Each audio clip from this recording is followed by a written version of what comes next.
Hemos revisado nuevamente la información, como les decía, hace 5 años, más o menos, allá en el Hospital de Clínicas. Nos reunimos también casi los mismos docentes, alguno más, alguno menos, preocupados para saber qué iba a pasar, ¿verdad?, en el marco de la situación que hoy tenemos. Hay algunos estudios más, hay incluso algún metaanálisis, pero es más lo que no se sabe que lo que se sabe, de donde la importancia de estimular la investigación, ¿verdad?, y realmente conocer cuáles son los riesgos en nuestra población, además, porque en principio uno pensaría que no deberían haber muchas diferencias con lo reportado para otras poblaciones. Pero bueno, las pueden haber, sobre todo por diferencias que podemos tener en factores culturales, ¿verdad?, de estilos de vida que pueden influenciar los resultados, tanto en lo que hace al cannabis medicinal como al cannabis recreacional y los riesgos que pueda tener. Bueno, muy bien. Y en esto quiero decir que hay 3 capítulos muy claros. Uno es en cuanto a los riesgos, que si hay algo reportado en cuanto a riesgo de cáncer, o algún cáncer en particular. El otro gran capítulo es el uso, el potencial beneficio del cannabis, los cannabinoides, en el tratamiento de los síntomas que puede tener el paciente con cáncer, ya sea por la enfermedad o por el tratamiento, por ejemplo, dolor, náuseas, vómitos, y a eso se va a referir la doctora Gabriela Piris. Y el otro pregunta que nos hacemos es si hay evidencia sobre el posible efecto antitumoral del cannabis o los cannabinoides. Bueno, entonces intentaré revisar este último aspecto y el que tiene que ver con los riesgos. Bueno, en lo que hace a lo que va a presentar la doctora Piris, ya lo van a ver, que hay alguna demostración o demostración de beneficio en el control de náuseas y vómitos en los pacientes refractarios a los tratamientos de primera línea, por ejemplo el ondansetron, etcétera, ya lo va a mostrar muy bien, porque además no hay estudios comparativos concluyentes que hayan comparado las terapias que usamos antieméticas de primera línea con los cannabinoides. Siguiente. Con respecto a efectos antitumorales, los estudios preclínicos in vitro y en animales o en cultivos muestran que el cannabis y los cannabinoides tienen algunos efectos que hacen pensar que podría contribuir al control del cáncer, ¿verdad?, al tratamiento del cáncer. Por ejemplo, se ha visto que estos productos tienen que ver o tienen acciones que determinan el bloqueo de la proliferación celular. ¿Anda pasando rápido? Inhibición de la invasión y metástasis, inhibición de la angiogénesis, es decir, del desarrollo de vascularización de neovasos que necesitan las células tumorales luego de alcanzar cierto diámetro para poder seguir replicándose. Capacidad de inducir la apoptosis, o sea, de controlar de esta forma el crecimiento tumoral. Siguiente. Entonces, estos resultados, como decía, pueden ser una promesa, que los cannabinoides y el cannabis pueden ser una promesa como terapias anticancerosas, pero no existen estudios clínicos en humanos que demuestren el valor del cannabis ni de los cannabinoides en el tratamiento del cáncer. Hay algunos estudios descriptivos, estudios precoces, algún estudio fase 2 que muestra que podría tener actividad en los pacientes con glioblastoma. Esto no es menor, hay cantidad de estudios en curso y es un área interesante de desarrollo. Más en una patología como el glioblastoma multiforme, que realmente los recursos que tenemos son muy poco útiles, más allá de la cirugía. Siguiente. De manera que en ese capítulo de tratamiento es muy poco lo que hay, ¿verdad?, con respecto a cannabis y riesgo de cáncer. Bueno, es una de las principales preocupaciones cuando pensamos en cáncer y en los factores de riesgo, tabaco, alcohol, etcétera. Bueno, si el fumar cannabis o consumir cigarrillos de cannabis puede aumentar el riesgo y sobre todo uno piensa en el aparato respiratorio, ¿verdad?, por todo lo que mostró Pablo y no voy a repetir. Sin embargo, no existe evidencia firme de que el cannabis, fundamentalmente el principal producto, ¿verdad?, el tetrahidrocannabidiol, principal responsable de los efectos psicoactivos, sea carcinogénico. No hay. Hay algunos estudios iniciales que mostraron que sí, que aumentaba el riesgo, otros estudios que no mostraron aumento del riesgo, y algún metaanálisis que muestra, luego de controlar para otros factores de riesgo, fundamentalmente tabaco, que no habría un efecto adicional. Pero no es concluyente, ¿verdad? Es muy difícil estudiar el riesgo carcinogenético sobre la vía respiratoria del cannabis, porque prácticamente todos los pacientes tienen policonsumo, como se decía, y el tabaco está siempre presente. Sin embargo, en estudios más grandes que se han publicado en los últimos años, donde es posible controlar el efecto del tabaco, no se ve claramente que el fumar cannabis aumenta el riesgo de cáncer de pulmón ni de cáncer de cabeza y cuello. Siguiente. Por el contrario, existe evidencia que el humo del cannabis, no el THC, pero el humo del cannabis, por todo lo que mostraba el profesor Curvelo, es carcinogénico en animales, ¿verdad? Siguiente. Pero, como les decía, no hay evidencia clara ni para cáncer de pulmón ni para cáncer de cabeza y cuello. Siguiente. Dado los efectos conocidos del cannabis y sus derivados sobre la reproducción, sobre el sistema endocrino, bueno, uno de los tumores que preocupó, y además por la edad de consumo, ¿verdad?, los jóvenes, que hubo interés en saber si cannabis y cannabinoides podían aumentar el riesgo, fue los tumores de testículo, los tumores germinales de testículo. Esto es un capítulo muy importante, primero porque los tumores germinales de testículo son los tumores más frecuentes en los jóvenes.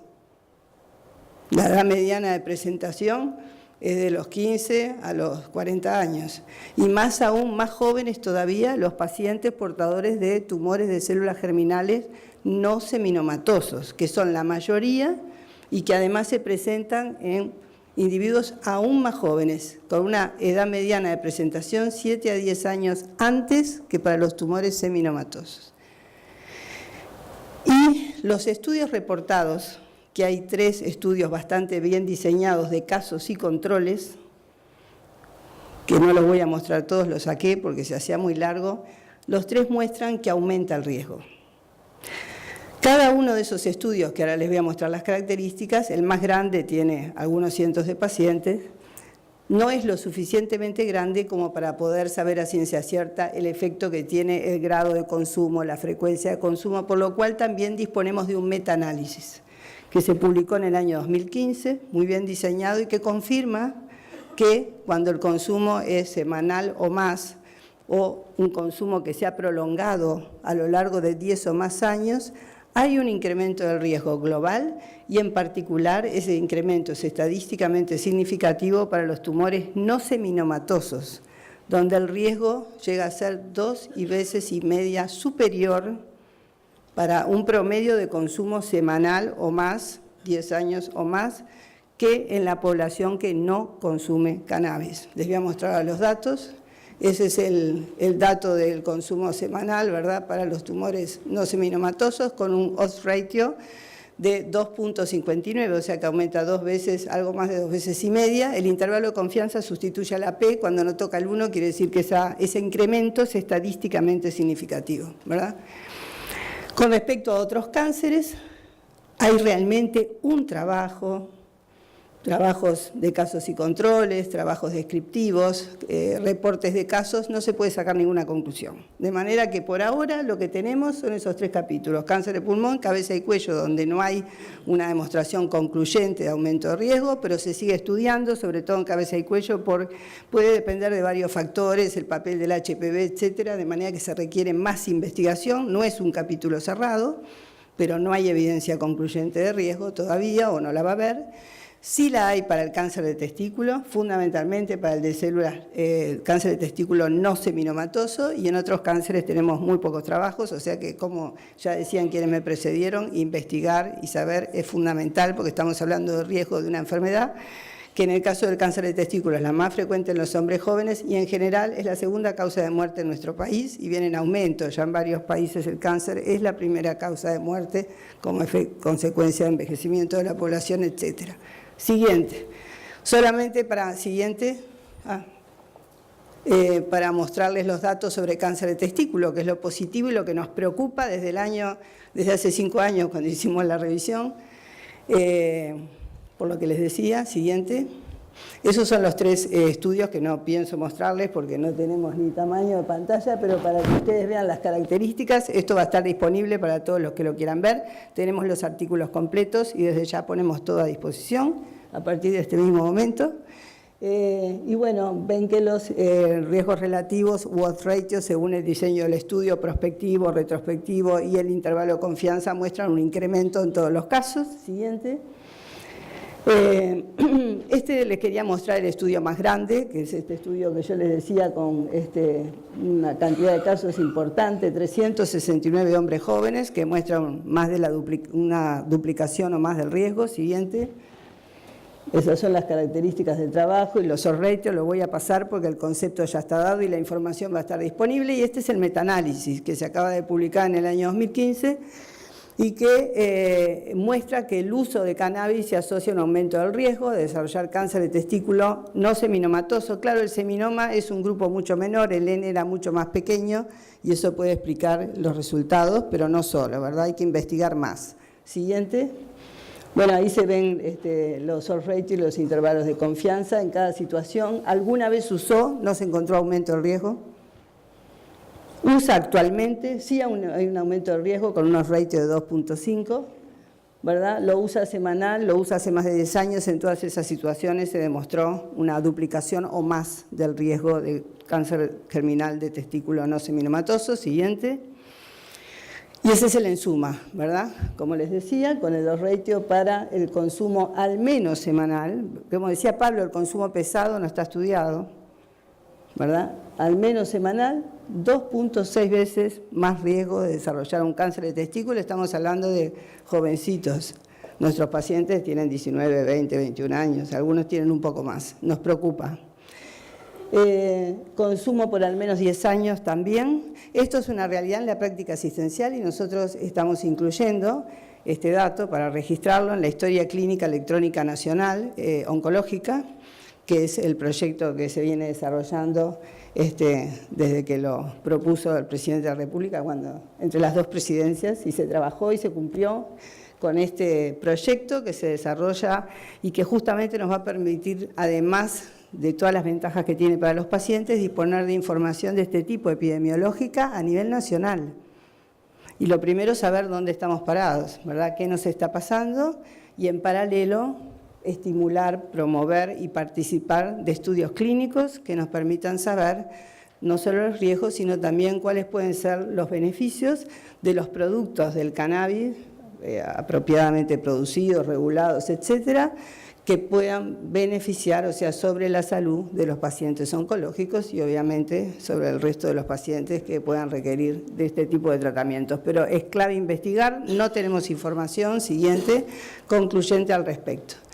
Bueno, esto es una cosa clara, ¿no? Después de lo que mostré, decimos, bueno, el uso de cannabis sigue siendo una paradoja porque los cannabinoides pueden controlar algunos síntomas asociados al cáncer o efectos colaterales del tratamiento, como náuseas y vómitos, y en algunos casos, como el glioblastoma, parecen promisorios como tratamiento anticanceroso. Es un área de investigación muy importante, pero el humo del cannabis, como lo explicaba muy bien el profesor Curvelo, puede ser carcinogénico y eso tenemos que saberlo, es un riesgo. Siguiente. En suma, entonces, no hay indicaciones demostradas para cannabis o sus derivados en el tratamiento del cáncer con esta posible actividad en glioblastoma, y en cuanto a riesgo, lo único que hay claro es un riesgo demostrado para tumores germinales de testículos no seminomatosos con la importancia que esto tiene. Siguiente. Muchas gracias.